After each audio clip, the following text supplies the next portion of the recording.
evening, birds of all feathers. I'm Erin Emu, and you are watching Bird News National. Tonight we are bringing you the extraordinary story of Little Dove, and how healing his foot resulted in birds receiving a multitude of colours on their feathers.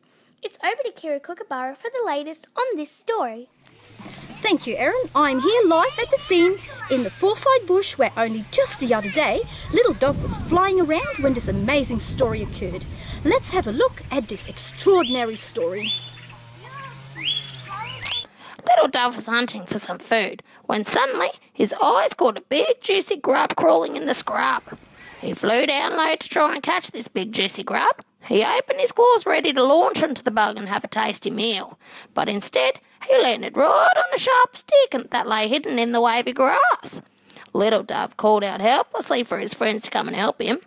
All the other bird tribes heard his distressed and painful cry and rushed swiftly to his side to help him. By the time they'd all swooped down, poor Little Dove was in excruciating pain. The stick had pierced his little foot and made it swell up like a giant balloon. All the other birds gathered around and provided shelter from the harsh environment for their little friend, Little Dove, by using their wings. Some brought pure water for him to drink, and some even bathed his foot in medicinal water. Crow was sitting up high in a tree and watching the scurrying birds helping to save Little Dove. He was in a foul mood because Little Dove received all the attention from the other birds. Crow yelled at the other birds and told them that they were wasting their time. Little Dove was going to die anyway, so why did they have to fuss over him? Indeed, he may have been right, as poor Little Dove's foot was getting worse by the minute.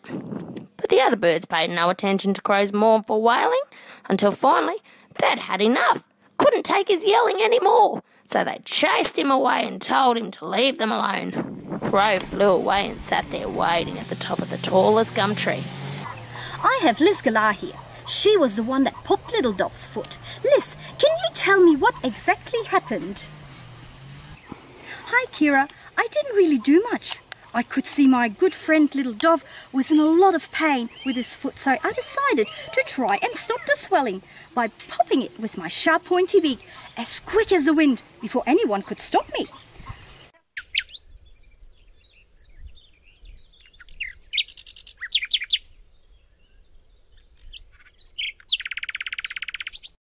Weren't you afraid of doing something wrong with Little Dove's foot by popping it? Oh, Kira, I have nursed many birds, but I had never seen anything like it. I just followed my instinct, and what happened next surprised us all. As Little Dove shrieked out in pain, all the colours of the rainbow came splashing out of his foot.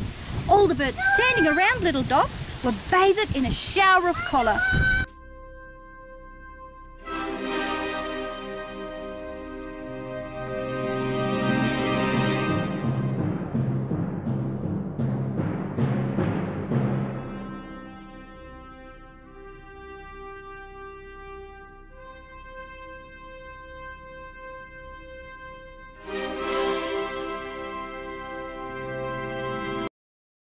Some got only a little bit of colour, some got 1 or 2 colours, and others were splashed with a multitude of colours, like Larry Lorikeet, who looked like the rainbow itself. Some even got spots and stripes, Kira. It was truly a magical sight to see. I was lucky to receive the rosy pink and grey colours all over my cheeks and wings. Liz, they are lovely. Can I ask you, what happened to Crow? I hope he didn't receive any colours after how he was treating everybody. Oh, Kira, Crow got no colours, none at all, and stayed a bland, black, sooty colour. So, Liz, can I ask you how your patient Little Dove is doing at this moment? Well, Kira, Little Dove was almost drained of all his magical colours until he was a light grey, but he did not mind this at all. Little Dove's foot healed and he could soar high into the sky ever again to look for more food.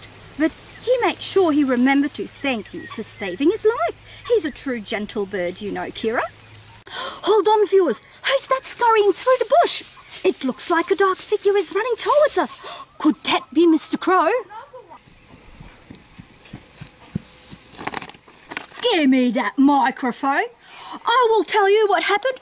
I was just minding my business, you know, when all these noisy birds they started to make such a hullabaloo. I was trying to get some sleep because I was absolutely rotten with the bird flu. But hey, did anybody care? No. They all hurried and scurried to help that silly dove and his swollen foot. On the other hand, I was half dying in my tree and no one bothered me asking if I needed any help or medicine. No one cared about me. They just told me to be quiet when I asked them to help me out. And then they shooed me away. I was hardly able to fly, you know. And now I'm stuck, looking as black as soot, while the other birds, they're prancing around, showing off their colours. Do you actually know how hot it gets here in summer? Well, but yet, again, does anybody care? No. I'm so alone and nobody cares. I'm just a blackbird in a tree. Nobody knows my sorrows I grieve. Pull me up in a tree. Well, as you can see behind me, viewers, every weekend all the bird tribes get together and do a bird dance to show how thankful they are for their beautiful colours.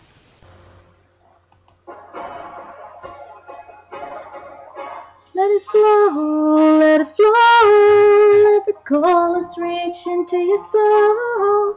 Let it flow, accept it all and grow. Here we are to say thanks to Dove, who gave them to us. We will be eternally grateful.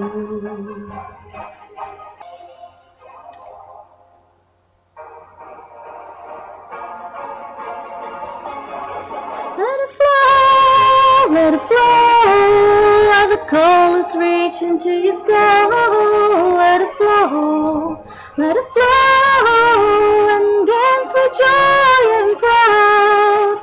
Little Dove is our hero. Let your colours shine. We will be eternally grateful.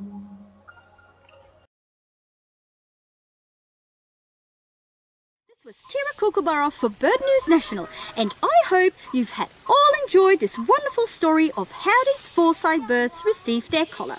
Back to you, Erin Emu.